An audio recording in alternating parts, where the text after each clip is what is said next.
अस्सलाम वालेकुम क्लास, कैसे हैं आप सब।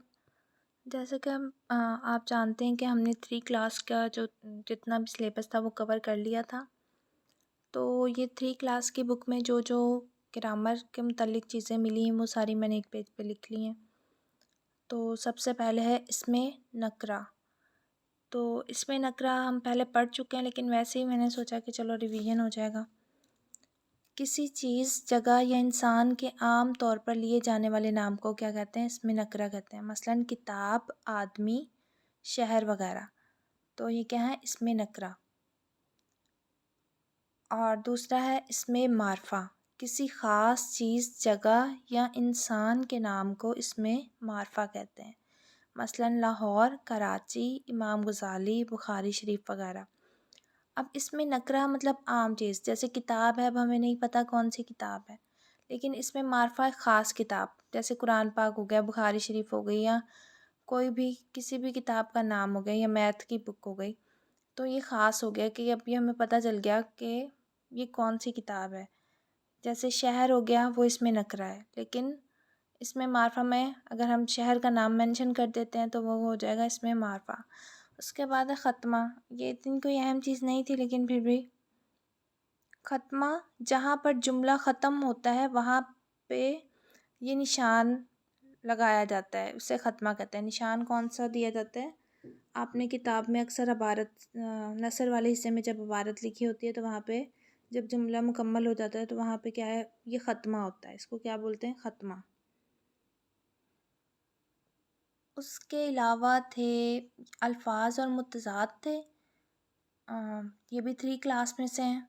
जीत, जीत का होगा मुतज़ाद यानी कि उल्ट हार। शाम, सुबह। दिन, रात। औरत, मर्द। कामयाबी, नाकामी। सच, झूठ। बुलंद, पस्त। अब 3 क्लास का जितना जो भी था टेस्ट के हवाले से जो मेन चीज़ें थी वो सारी कवर हो गई हैं। अगर किसी बच्चे को कोई मुज़क्कर मुअन्नस कोई अल्फाज मुतज़ाद या किसी अल्फाज का मायने, अगर आप 3 क्लास की बुक लेके बैठे हैं उसमें से देखें, अगर आपको कोई भी चीज़ हाँ लग रही है कि ये चीज़ आपको नहीं आ रही तो आप पूछ लें। तो अभी 3 क्लास मुकम्मल कवर हो चुकी है, ठीक है। अब आज से हम स्टार्ट कर रहे हैं 6 क्लास की उर्दू। तो ये उर्दू है 6 क्लास की। सबसे पहले है हमारे पास हम्द। तो हम्द के अंदर जो अल्फाज मायने, हम उसके अल्फाज मायने को देख लेते हैं। आलम, आलम का मतलब होता है दुनिया या कायनात। उसके बाद है सजाया, यानी कि खूबसूरती अता की। किसी भी चीज़ को हम सजाते हैं यानी कि उसको खूबसूरत बनाने की कोशिश करते हैं। अब है गुन गाते हुए। ये गुनगुनाते नहीं है, ये है गुन गाते हुए। तो गुन गाते हुए यानी कि गुन गाना, तारीफ़ करते हुए यानी कि किसी की तारीफ़ करना। बाला, बाला का मतलब होता है बुलंद। मंजूर, पसंदीदा या मकबूल। भला, भलाई को बोलते हैं। पंछी, परिंदे। बरतर, अफजल या अज़ीम। करम, मेहरबानी या सखावत। अक्ल, दानाई, हिकमत। गुण, हुनर या खूबी। अच्छा जी, अब इस हम्द में जो है वो काबिल गौर बात क्या थी? ये अल्फाज मायने थे।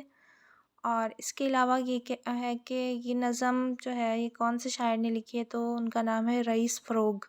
अब फ़रोग़ के ऊपर एक साइन है, तो वो साइन जो है फ़रोग़ किसको शो कर रही है कि ये जो शायर हैं रईस फ़रोग़, उनमें उनका तख़ल्लुस क्या है? फ़रोग़।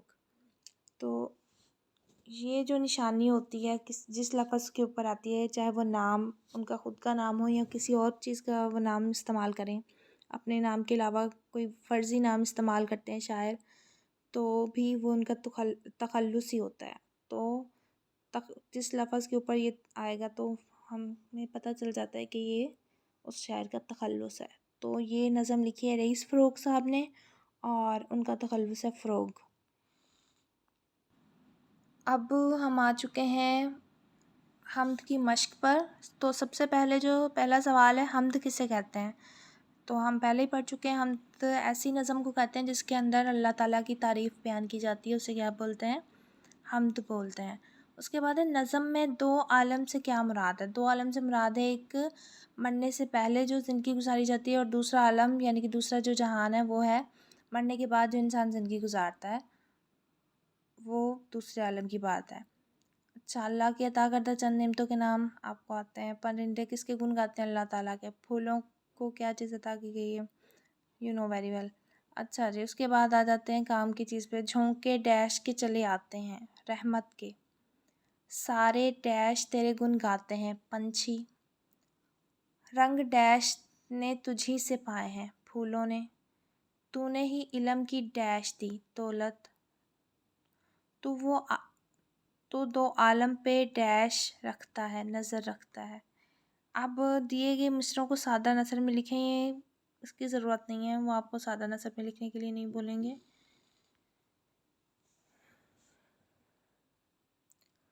अच्छा जी, अब है हर लफ्ज़ के सामने हम आवाज़ लिखिए। हम आवाज़ से आपको पता है कि जिनका मायने सेम नहीं होता, लेकिन हाँ आवाज़ बिल्कुल सेम होती है, यानी कि एक जैसी आवाज़ वाले अल्फाज। हम आवाज़ अल्फाज, एक जैसी आवाज़ वाले अल्फाज।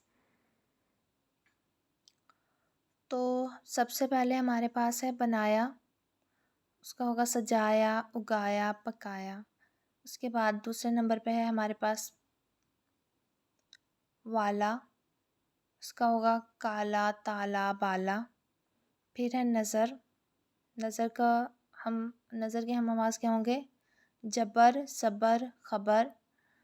नेमत, नेमत का क्या होगा? रहमत, बरकत, हरकत। आते, जाते, खाते, पाते। और पहले वाला छोड़ दिया था मैंने, पाए, पाए का क्या होगा? साए, आए, जाए। ठीक है जी। उसके बाद इसमें जो मश्क है, अगर आपको नज़र आ रहा है यहाँ पर क्लियर, तो माजी गुज़रे हुए ज़माने को कहते हैं। ठीक है जी, पास्ट, जिसको इंग्लिश में पास्ट बोलते हैं। माजी के जुमलों के आखिर में था, थे, थी लगता है। मौजूदा ज़माने को हाल कहते हैं, जिसको प्रेजेंट कहते हैं, यानी कि जो अभी टाइम चल रहा है।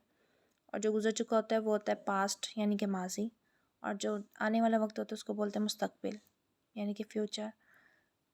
इसके जुमलों के आखिर में है हूँ, है, लगता है, हाल। अब यहाँ पे बात कर रहे हैं मौजूदा ज़माने को हाल कहते हैं, यानी कि प्रेजेंट कहते हैं। इसके जुमलों के आखिर में है, हूँ, है, लगता है। जबकि मुस्तकबिल के जुमलों के आखिर में गा, के, गी लगते हैं। दिए गए जुमलों को इस तरह मुकम्मल कीजिए कि तीनों ज़मानों की वजाहत हो जाए, यानी कि अरशद आ गया, फौजिया आ गई। अरशद, ये क्या लिखा हुआ है? अरशद 2 रोज़ पहले आया, फौजिया 2 रोज़ पहले आई। सब लड़के आ गए। अब अरशद जो है आ गया, ये तो है ज़माना माजी यहाँ पे दिया गया। अब अगर इसको ज़माने हाल में तब्दील करते हैं तो अरशद आता है, ये ज़माना हाल हो जाएगा। अब उसके बाद है कि अरशद आएगा, तो ज़माना मुस्तकबिल। अरशद आ गया यानी कि ज़माना माजी, यानी कि आ गया हुआ है, अभी वो जाएगा नहीं। अच्छा, दूसरा है फौजिया आ गई, ये भी ज़माना माजी। इसको हाल में और उसमें मुस्तकबिल में कैसे चेंज करेंगे? फौजिया आ रही है, ज़माना हाल। फौजिया आ गई, ज़माना माजी। फौजिया आएगी, हमने पहले ही पढ़ा कि ज़माने मुस्तकबिल की क्या निशानी होती है? गे, गा, गी आए, इसके आखिर में आता है। तो फौजिया आएगी। उसके बाद है अरशद रोज़ाना, अरशद 2 रोज़ पहले आया। तो अरशद जो है इसको कैसे चेंज करेंगे ज़माने हाल में? अरशद रोज़ाना आता है। और उसके बाद ज़माने मुस्तकबिल में अरशद 2 रोज़ बाद आएगा। उसके बाद है फौजिया 2 रोज़ पहले आई। फौजिया आज आ रही है, ये हो गया ज़माने हाल, प्रेजेंट। फौजिया 2 रोज़ पहले आई, ज़माना माजी। फौजिया 2 रोज़ बाद आएगी, ज़माना मुस्तकबिल। अच्छा जी, उसके बाद है सब लड़के आ गए। सब लड़के आ गए ज़माना माज़ी दिया हुआ है, इसको हाल में तब्दील करते हैं। सब लड़के आ रहे हैं, ज़माना हाल हो गया। अच्छा जी, सब लड़के आएंगे, ज़माना मुस्तकबिल। अब है लड़कियां भी आ जाएं। सब लड़कियां 2 रोज़ पहले आईं, ज़माना माज़ी। सब लड़कियां आ जा रही हैं, ज़माना हाल। लड़कियां भी आ जाएंगी या आ जाएं, ये क्या हो गया, ज़माना मुस्तकबिल। तो इस आज के लिए इतना ही। अल्लाह हाफ़िज़, अपना ख्याल रखें।